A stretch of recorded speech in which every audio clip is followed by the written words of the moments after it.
That's what I'm talking about. So, what's the name of this crummy planet?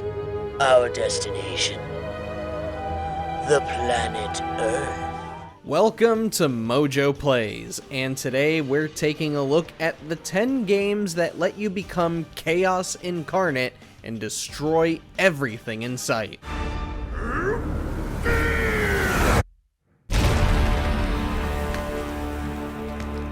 Before we begin, we publish new videos all week long, so be sure to subscribe to MojoPlays and ring the bell to be notified about our latest videos. Broforce.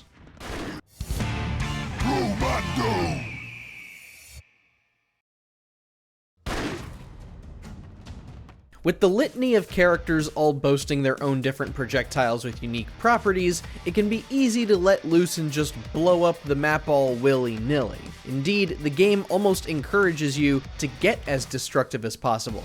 However, recklessness can easily put you in a bind. Just about every piece of Broforce's levels are destructible, meaning too many explosions can wind up making certain areas impossible to reach. You basically want to be cautiously chaotic as you take out baddies and rescue more bros.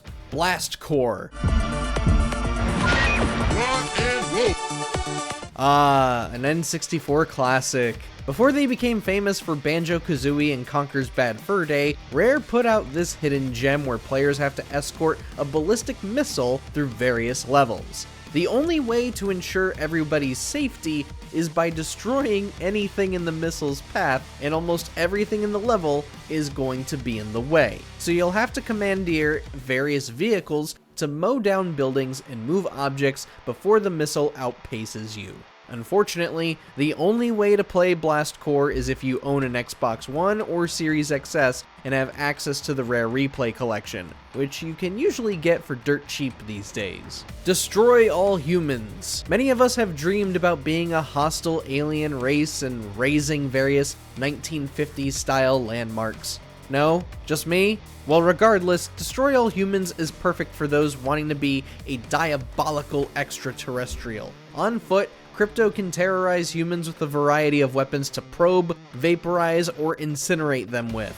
But with his UFO, you can level entire cities with weapons like the Death Ray and the Quantum Deconstructor.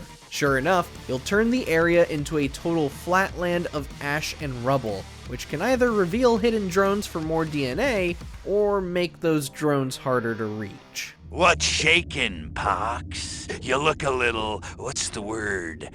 Constipated. Battlefield, Bad Company.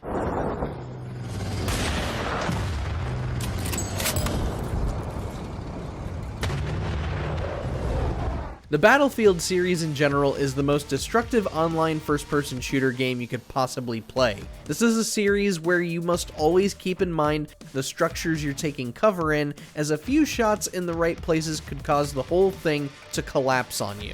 But the reason we're choosing Bad Company specifically is because this is where Battlefield was truly at its best, especially when it came to destructible environments. There was a certain level of chaos at play here that the rest of the franchise just hasn't lived up to, which is a real shame considering the technical advancements made between newer game engines and consoles.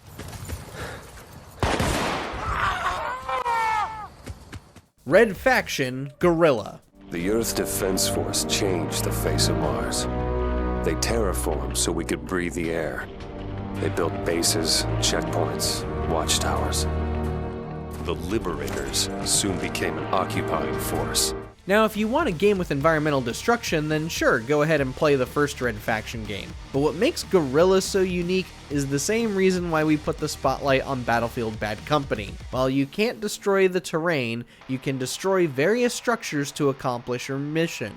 You can try to blow open a wall and infiltrate the structure, or straight up try to demolish every single wall around the perimeter. Either way, you can accomplish your goal however you see fit, while still reaping the rewards from the rubble of whatever it is you destroyed. You'll soon grow to appreciate the Geomod engine here.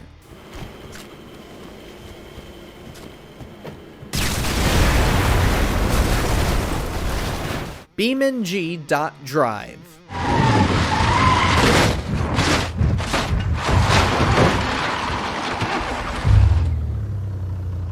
If you're somebody who craves total vehicular destruction, there is no game more explosive than BeamNG.drive. Sure, you can just compete in races and really appreciate the level of physics on display across the tracks and vehicles, or you can just spawn in a bunch of obstacles and toys that allow you to witness absolute annihilation. There are so many objects that will twist, crunch, warp, rip, and shred through your vehicles that it's almost hard to not laugh and risk looking like a maniac. While BeamNG.drive is still in early access after all these years, the sandbox is still being updated to this day. So $25 for a game that's received a decade worth of updates is pretty fair. The Worms series.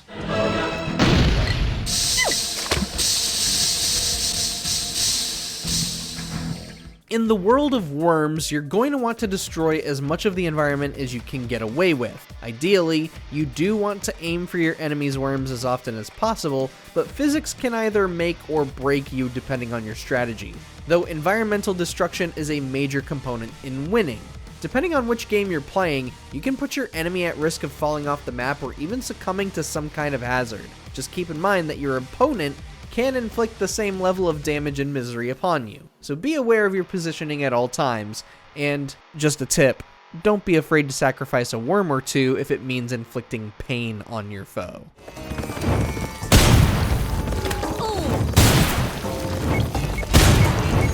The Rampage series. Now this is an oldie but a goodie. The entire premise around the Rampage games is that you are a big monster in a big city. And what do? Put 2 and 2 together and you'll realize what you need to do. Climb buildings, smash buildings, maybe break away and fight your friends if you're playing with them. So long as you keep track of the kinds of power-ups you're grabbing and avoiding the ones that harm you, you can wind up being a real terror of whatever metropolis you're tearing through. Sadly, the poor performance of 2006's Rampage Total Destruction has forced the IP into total dormancy. The rights were transferred to Warner Bros. In 2009 after the conglomerate bought Midway's name, logo, and assets during its liquidation. And we all know how well WB is doing in 2025.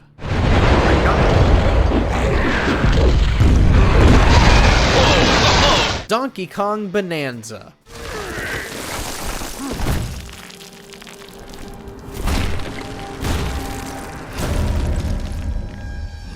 This might actually be the most destructive game Nintendo has ever conceived. The first Donkey Kong 3D platformer since 1999's Donkey Kong 64, Bonanza's main appeal stems from how the Homo sapien hero can completely wreck the world however he sees fit, tear out chunks of the land to demolish other parts of it, all in search of treasured Bonandium gems. You can even rip off pieces of the giant rock enemies to use against them, or use rocks to surf across the ground.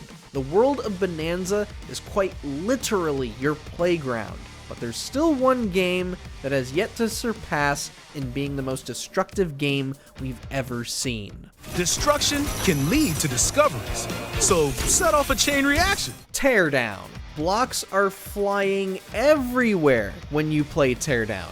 In this sandbox puzzler, players will have to do anything and everything they can to perform a heist. Steal as many valuable objects as you can before the time is up.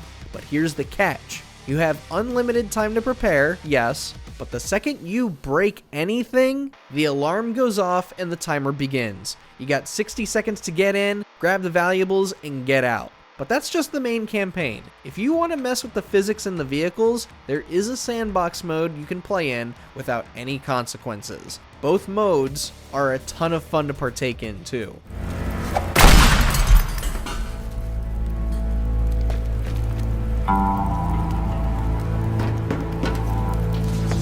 Tell us, which game do you enjoy running around in and wreaking havoc in the most? Let us know your thoughts down in the comments below, and be sure to subscribe to MojoPlays for more great videos every day.